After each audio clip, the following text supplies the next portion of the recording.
Hannah Warren thought she was just having a surprise meeting with her Take Stock in Children mentor Monday morning. It was actually part of a bigger surprise to inform her she was a finalist for Take Stock's prestigious Leaders for Life Fellowship. We are here on behalf of the Public Education Foundation and the Take Stock in Children program to announce that you are a finalist for the Leaders for Life Fellowship. I was in complete shock because I didn't expect anyone to be here, and I didn't expect Miss Lorenko to be here. So when somebody came and found me doing my job for Miss Malloy, I kind of got really surprised, and it was a big shock to me, honestly. I didn't even think about the results coming in yet because I was so focused on college applications and everything, I completely forgot about it. Today was really special for the Take Stock in Children program and for our foundation because this is year 3 that we have a student who has made it into the finalists for the Leaders for Life Fellowship program. We said, wow, we just did this 3 years in a row, 4 students total, who represent the best of the best, and they represent our Take Stock in Children students in Marion County. Throughout Take Stocks, I've had a lot of opportunities going to college workshops and getting a lot of things that I didn't previously know about college education, and it's really helped me be able to further my education in the future. Hannah represents so much of what Take Stock in Children is about. She represents that no matter what challenges or your household financial situation may be, you can be successful, and not only be successful, but you can give back. And she already at a young age decided that for her, leadership meant giving back to her community. She even in her essay said that leadership is not a title. It's not about being a president of a club or the chairperson for a committee or the captain of a sports team. To her, leadership is about inspiring others and helping others. And that in itself is what makes a leader for life. The new superintendent and 2 board members took their oaths of office Tuesday morning. Dr. Heidi Mayer becomes the first female superintendent in the district in almost 90 years. Beth McCall, former executive director of the Public Education Foundation, was sworn in as District 2's representative on the board. And District 1 representative Nancy Stacy was sworn in for her 2nd term in office.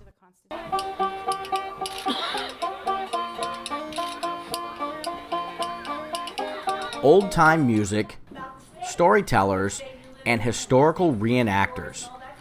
That's Ocali Country Days. Since 1995, the Silver River Museum has put on this annual festival to benefit the educational programs at the museum and Environmental Education Center. The first 3 days of the festival are just for school groups, and the public is invited for the weekend. The event puts on display almost everything from animals to candle making to plain old fun and games. The experience is a great way to immerse yourself in the past and learn history in a fun and interactive way.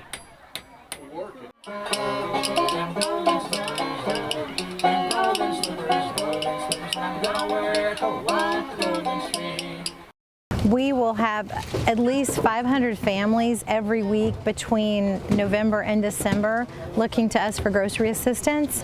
And without food drives like this, we would have to drastically reduce the amount we could give each family. This year we've raised over 50% more cans than we did last year, and we do it annually within the 12 flights. So it's kind of like a competition with the cadets, and then whoever gets the most cans is rewarded. 46 times 2.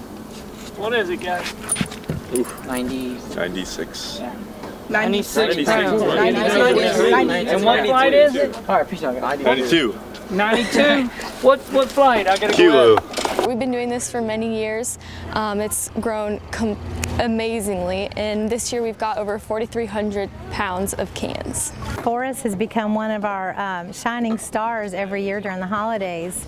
to keep our pantry stocked, and this has become just such an important part of the holidays for us and for the families we serve. It makes me feel proud. It's obviously quite an accomplishment within the year, and since we allow the teachers to be involved in this and to get their students to donate cans to us is really amazing, and the fact that we've gotten over 50% more cans is just outstanding. We don't ever turn a family away, but we can only give based on what we have, so they wouldn't probably get enough to even constitute a meal, but because of this we're going to be able to not just to give them enough food to have a holiday meal, but they'll have enough groceries for a few days, which is critical to a lot of these families that are just struggling to make it from week to week.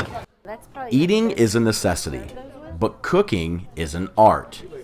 The new culinary program at Osceola is teaching these middle school students not only the art of cooking, but the practical aspects of being in the kitchen. My goal is to excite students about the art of food and cooking. You know, everyone's going to eat, whether you cook to survive, you cook because it's your passion and it's your hobby, you cook for someone you love or care about, or you make it a career. You know, at this point, kids don't know their path, but food is going to be on that path. So my job is just to excite them and get them just knowing about the food, and it's not in a box and it's not a drive-through. Quick, just put it under quickly. If it's time, flip it quick. Good. I teach a lot by showing them, and then I model it for them, so we've had some demonstrations, but then it's a time for them to do it and for them to rely on each other. So they plan out who does what, which helps them with time management. I try to get them to think about, look ahead, what needs to be done ahead. Don't stand around, be part of the team, be engaged.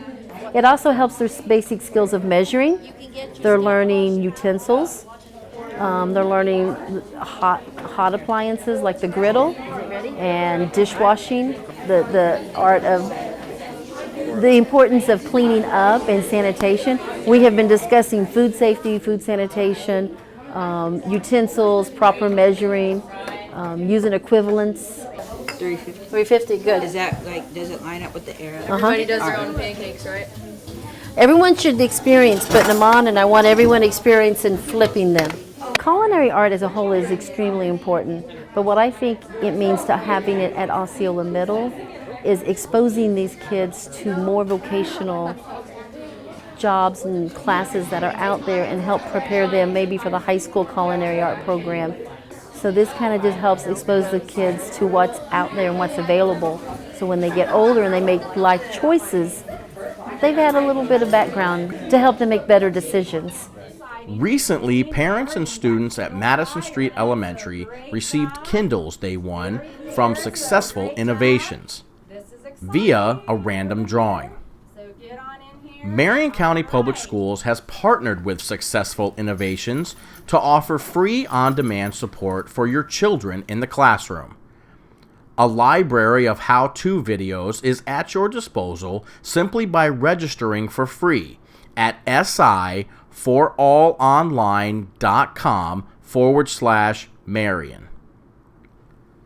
The video library is available to parents of students at 12 Title I elementary schools. These videos are full of exercises and activities to help accelerate your child's learning from the comfort of your own home. Only one team remains in the state football playoffs. Vanguard advanced last Friday thanks to a dominant second half and will host Lake Gibson this week. Kickoff is set for 7:30 at Booster Stadium. The winner moves on to the state semifinals.